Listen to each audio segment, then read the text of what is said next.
Earthbound, written by Avril, Sabine. Dedication. For Reese, who once thought he could fly. Book description. 19-year-old Brianne has always dreamed of leading a squad. The one thing she has no control over is holding her back. Like the Caelians' mortal enemies, the Terstens, she's earthbound. Sacred law demands her death by her 20th birthday. 21-year-old Talon is the son of the Terstens General. 3 years ago he quit the army. He can't tell anyone why he abandoned his lifelong dream. His secret could end the lives of him and his family.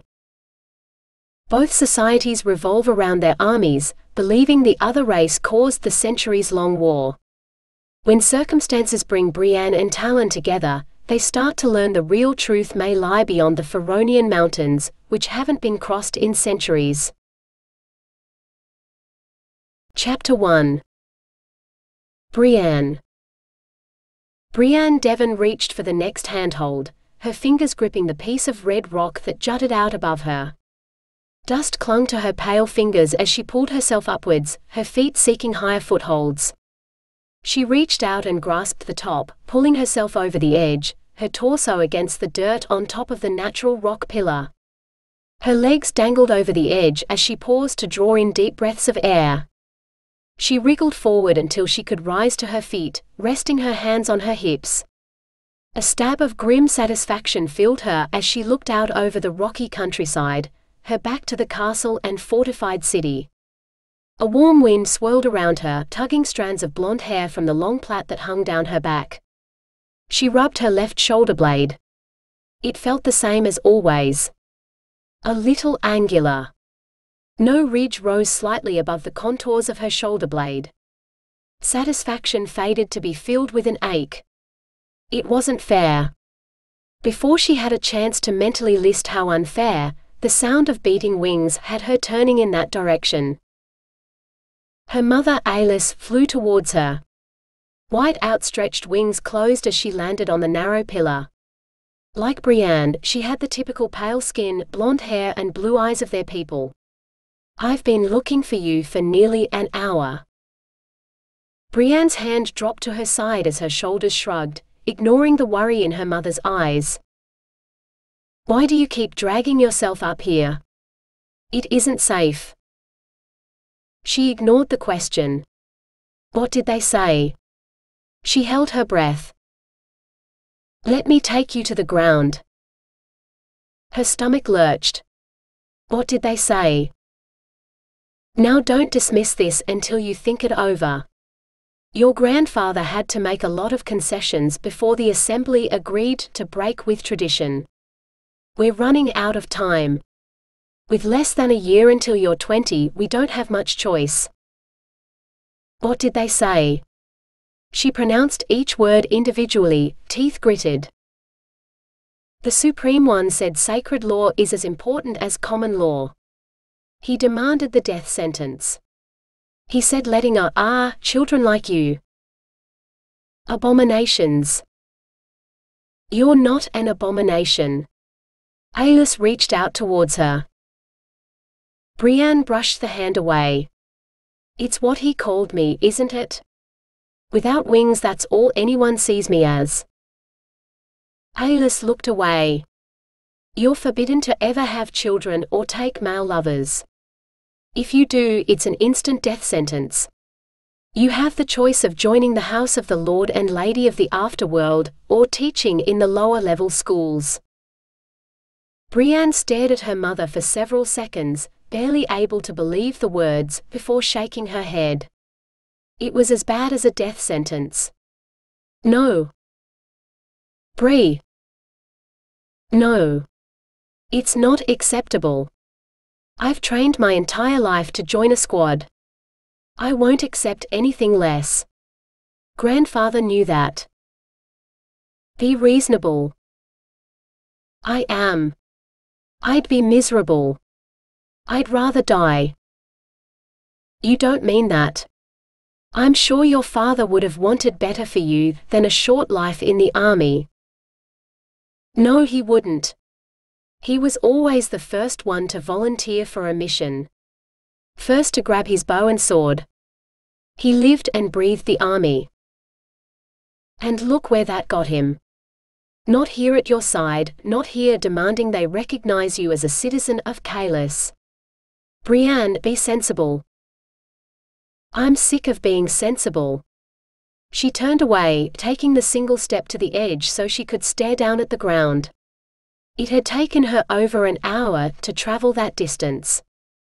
Her mother could do it in less than a minute.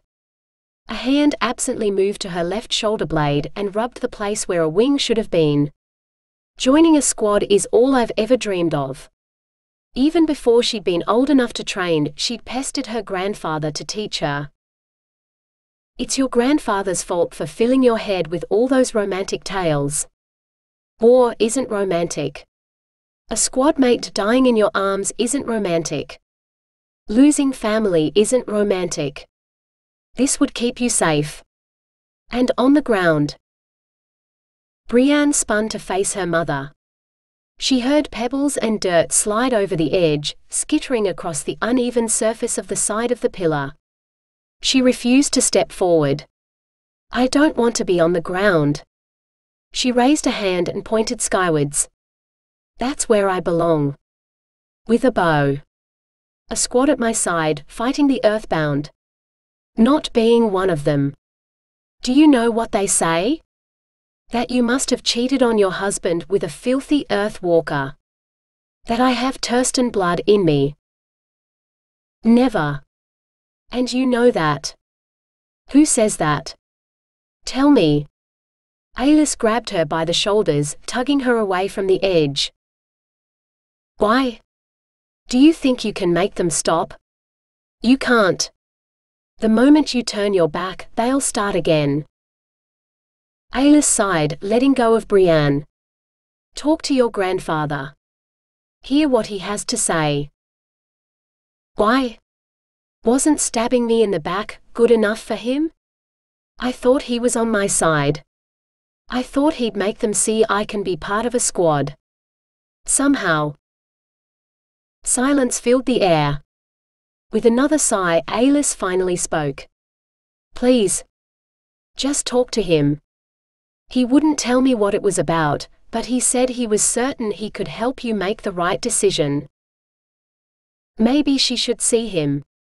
Just so she could tell him how she felt about him not standing up for her. I'll think about it. Do you want me to fly you to the ground? No. The sharp word was filled with bitterness. Alis opened her mouth to speak, then closed it again. She stared at Brianne a moment longer before she snapped her wings open and soared into the sky. Brianne watched her mother fly towards the walled city, envy burning through her. That should be her. She rubbed her right shoulder and swore. Staring at the ground, she began to wish she hadn't sent her mother away. Going down was always a lot harder than climbing up. She was still several feet from the ground when the beating of wings filled the air once again. A glance over her shoulder made her swear. Hurrying to reach the ground didn't help. She barely had time to move before Macklin was at her shoulder, stirring up red dust from the cliff.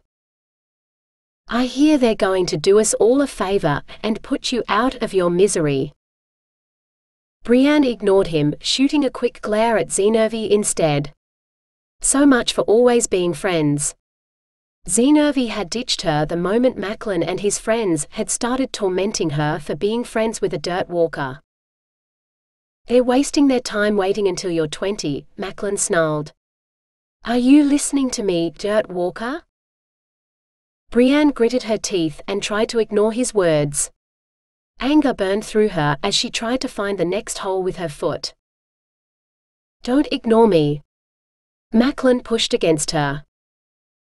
Macklin. Brianne felt herself fall as Zenervi's word rang out in the air. She rolled as she felt herself hit the ground, coming up on her feet, her fists raised as she spun to face Macklin. He continued to hover above her. Come down here and try that. If she'd brought her bow with her, he'd have soon lost that smug smile. Why don't you come up here?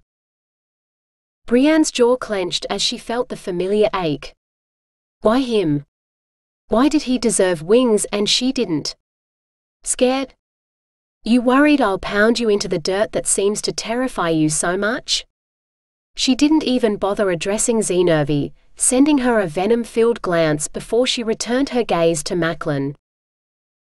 You're the one who should be scared. I hear they use an axe. His hand made a chopping motion at his neck. Sometimes they don't cut right through on the first attempt. You're left alive and in agony before the axe descends again. She could almost feel the bite of the metal across her neck. Forcing herself not to flinch, she continued to meet Macklin's gaze. Come down here and tell me that. Or are you staying up there because I've beaten you enough times in class, you know you can't win against me? I'm staying up here because I don't want to be contaminated by your filth. He glanced over his shoulder. Come on, Zenervi. With a last look of disgust and a sneered, dirt walker, he flew towards the city. Zenervi watched Brianne for a moment, a look of pity and fear in her blue eyes, before she flew after Macklin. Brianne stared after them, her gaze drawn to the sweep of their white wings as they rose higher above the walls of the city. She lowered her fists, keeping them clenched. How could her grandfather have failed her? How could he have expected her to be subservient to people like Macklin? No one would respect her if she gave in and lived in the lower levels of the city with the wingless children. Even the children wouldn't respect her, knowing that one day they'd grow wings and she never would. And joining the house wasn't an option.